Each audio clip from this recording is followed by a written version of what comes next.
Air India 171. Yeah. It's an accident that, well, it stuck with a lot of people.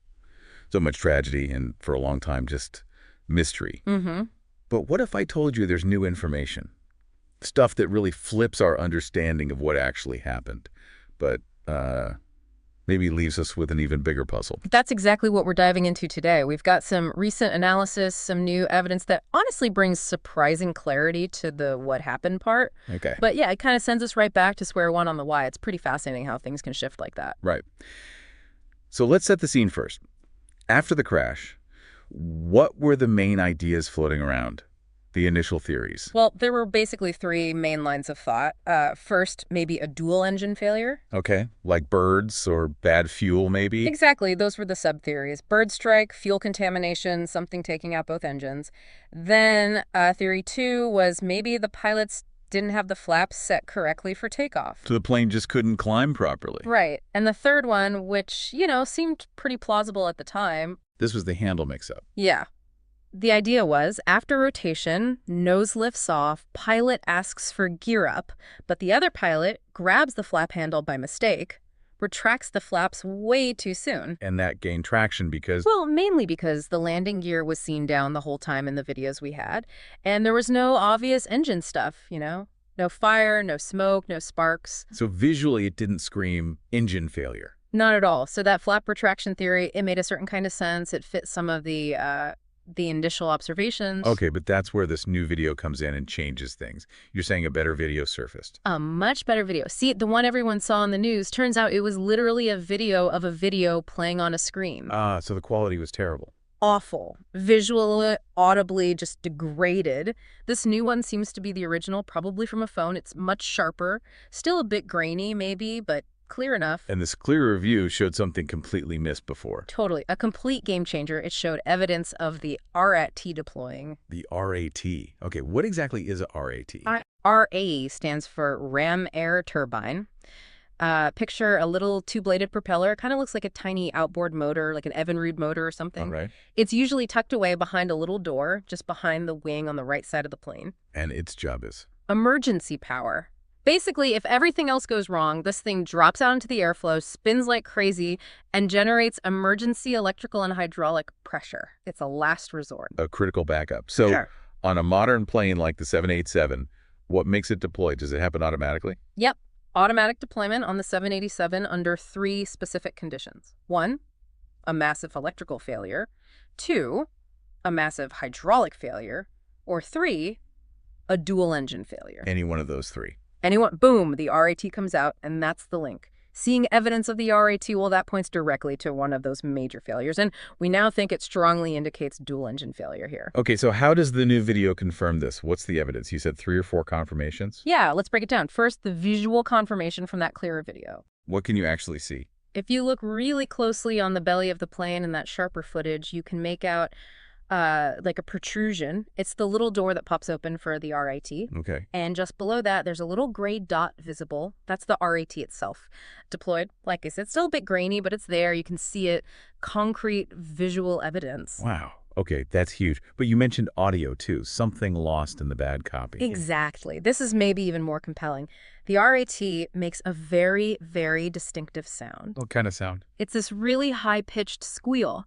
Because it's just a small, two-bladed prop spinning incredibly fast, like near the speed of sound at its tips, to generate power. Right. So if you weren't looking, you'd honestly think maybe a small prop plane, like a little Cessna, was flying past. Some people describe it almost like a buzzsaw sound. Very unusual for a big jet. Now, this sound is in the original video's audio track. Clear as day once you have the better quality audio.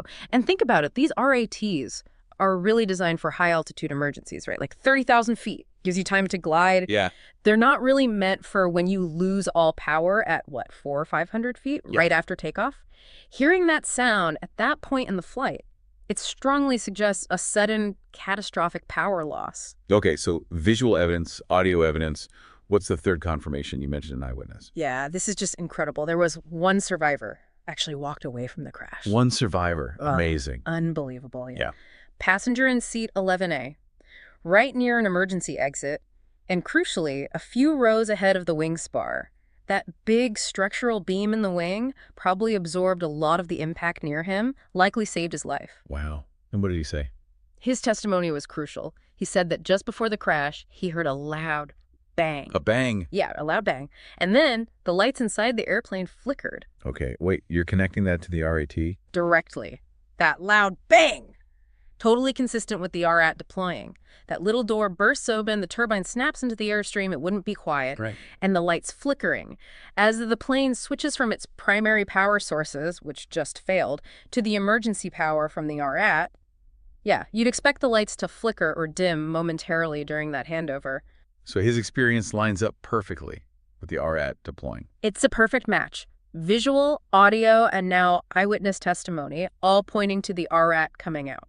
Which means one of those 3 big failures occurred? And you said maybe a 4th confirmation, though less certain. Yeah, this one's unconfirmed. There are reports, just reports, mind you, that the captain actually got a Mayday call out. Oh, really? Yeah, supposedly saying something like they were losing thrust, or words to that effect. Now, I haven't heard that ATC audio myself. It hasn't been widely released or verified as far as I know.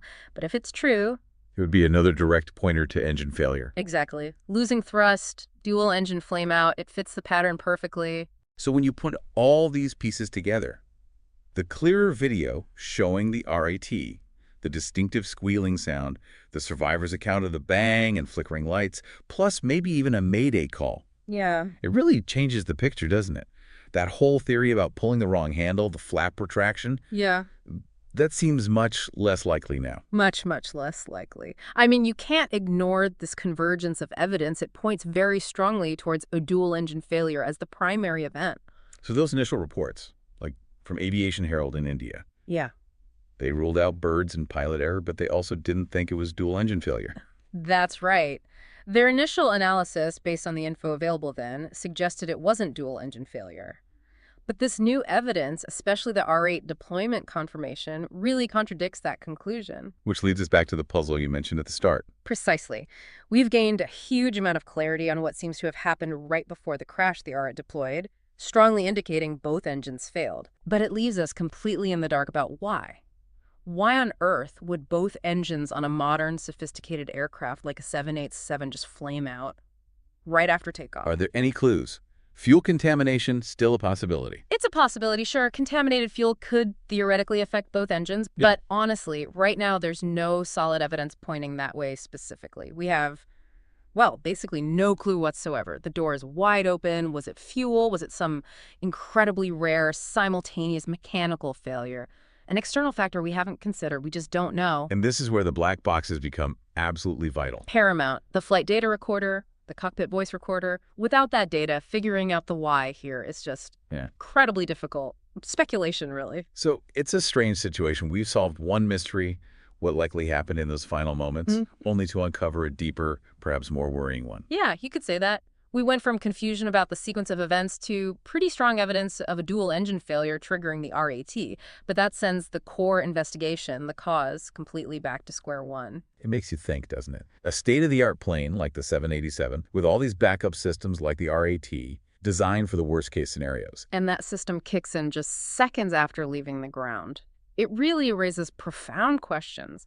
What kind of failure could cause that? And why is the reason still so elusive? It really highlights just how critical that black box data is. Yeah. You know, the whole point of investigating these tragedies is to understand the why, not just the what, so you can prevent it happening again. Absolutely. And for something this unusual, this catastrophic happening to such a modern aircraft, figuring out that root cause is essential for the safety of air travel going forward. You really have to wonder what investigators will ultimately find when or if they get that data, what unexpected chain of events led to this.